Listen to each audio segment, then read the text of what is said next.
New footage for the Resident Evil 4 Remake has dropped, and today I'm going to be going through changes I picked up on while watching through it. As well as that, I'll also be sharing the leaked achievement list at the end of this video, so make sure you stick around until the end.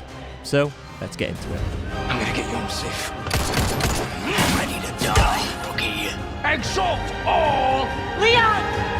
And let it be so!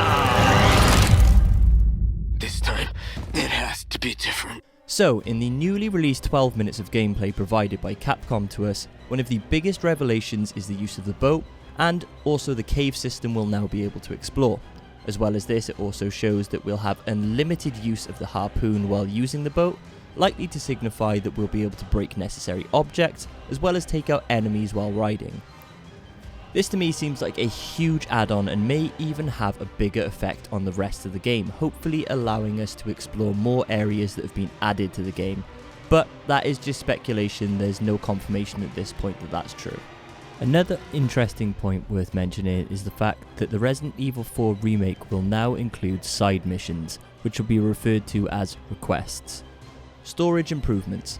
Items in the shop will now display how many spaces they will use in the carry case, allowing you to make even more informed decisions before purchase.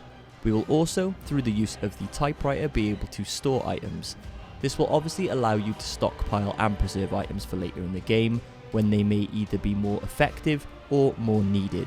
This is a nice little touch that was missing from the original, and I feel this will make a big difference in the remake. Parrying and knife kills. Something spotted in the released footage is the use of the parry system. In the Resident Evil 4 Remake, you will now be able to parry Molotovs, stealth attacks, and the Plagas growing out of enemy characters, as well as being able to parry life-ending attacks. As well as this, it also seems to be a key feature in the iconic fight with Krauser. I love the way this has been implemented, and this will really add a lot of depth to the combat that was missing from the original in terms of using the knife. As well as this, the knife will also have a durability meter, now meaning that at a certain point your knife will break, so you need to make sure you take it back to the merchant in order to get it repaired. Updating Ashley. One of the biggest areas to improve on the original game was the issue known as Ashley. What we know so far is that Ashley has been given some much needed updates. First off, they've updated the commands Leon is now able to give Ashley, such as hang back and stay close, as opposed to the old version of wait or follow me. As well as this, it's also worth noting she no longer has a health bar, which is a welcome change from the original, and if she takes damage her health regenerates automatically, which I for one am very happy about. Cannon operation. While being involved in the battle in the entrance to Salazar's castle, you're now able to use the unmanned cannons. The player will be able to destroy enemy characters as well as blow open the gates to the castle. And let's be honest, who doesn't love a bit of extra firepower? Violence increased. When being attacked in the Resident Evil 4 Remake, the damage done to Leon is shown in far more detail and seems to remain on him after the initial attack has concluded.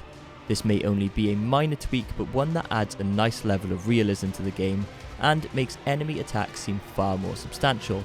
It may not be a huge change, but definitely a welcomed improvement from the original. And lastly, we get on to the leaked achievement list online. So for Resident Evil 4, the achievement list was leaked online. I'm going to put that up in just a few moments. I would recommend, if you don't want any spoilers for the game, to turn off the video now, but if like me you want to know what they are, here's the list.